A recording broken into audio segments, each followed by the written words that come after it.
I wanted to discuss this earlier. In an attempt to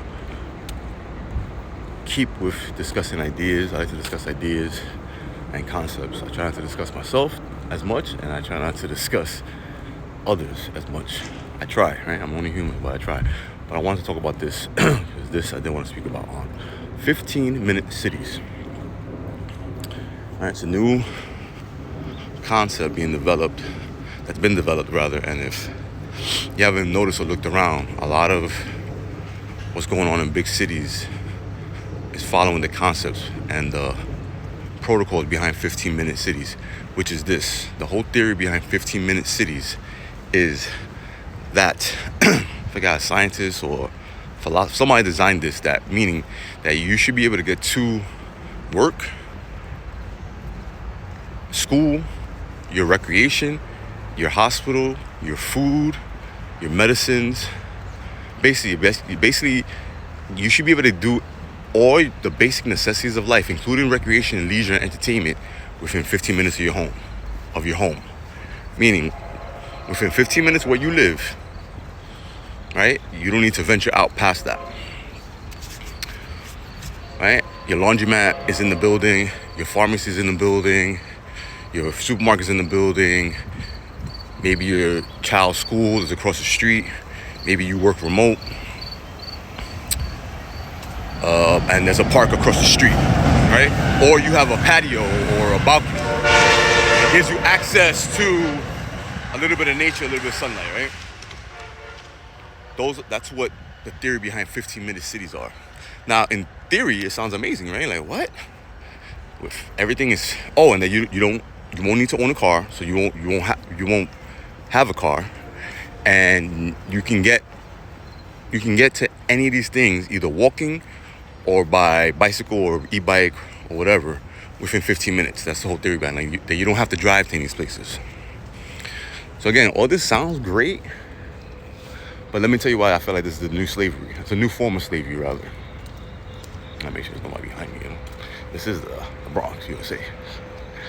Why I believe this is a new form of slavery is because this combined with digital money and everything being on the digital grid and everything, and them getting rid of paper money, is basically you're going to be stuck living within this 15-minute city. Meaning, if you want to go past and venture out past the 15-minute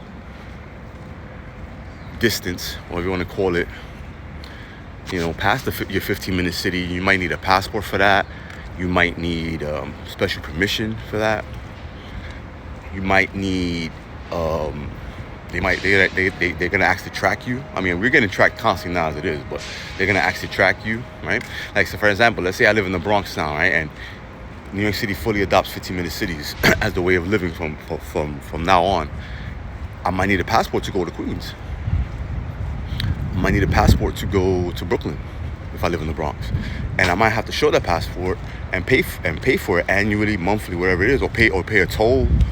I know that sounds crazy, but congestion pricing, bro. Here in New York City, they already put up. I think they've already implemented all the machinery and cameras that they need to make congestion pricing go into effect. It just hasn't yet. But for those that don't know, congestion pricing here in New York means if you want to drive into the city below 66th Street, I believe you have to pay a toll of $16. Exactly. Just to go into Manhattan past 66th Street, I'll have to go pay $16. And I don't know if that's going and coming back. I'm not sure. But that's crazy, right? But that's what 15-minute cities is going to be. More things like that, more tariffs, more taxes like that, more tolls like that, to keep you within your 15-minute city, to keep you not wanting to go past that, to not adventure out. And that doesn't sound like freedom to me, man. That sounds like slavery, man. Right? That sounds like I'm living in a big jail. So that's my take on 15-minute cities. I'm gonna put up here somewhere, Man Explains 15-minute cities, because I don't think a lot of people are fully aware of what's going on. If you look at all the big cities, it's all the same type. If you look at the architecture, the buildings, a lot of buildings in my neighborhood, they're going up, and they have a pharmacy in the basement or a laundromat in the basement. They got their own parking, they got their own gym, which, hey, I'm with it. I would love to live in one of them, them buildings too. They have all that, but I also want to be able to drive up to the mountains whenever I want, and not have to pay taxes, and not be able to own a car. But maybe that's just me because I'm 47, and I don't know, man. I just feel like 15-minute cities. That's just a new form of slavery, man. So, anyways, y'all, I'm gonna keep getting walking. I'm like a mile and a half in, trying to get 3 mile walking. But yeah, Google it. 15-minute cities is worth a Google, man. Be active, be grateful, y'all, and express that gratefulness through physical movement.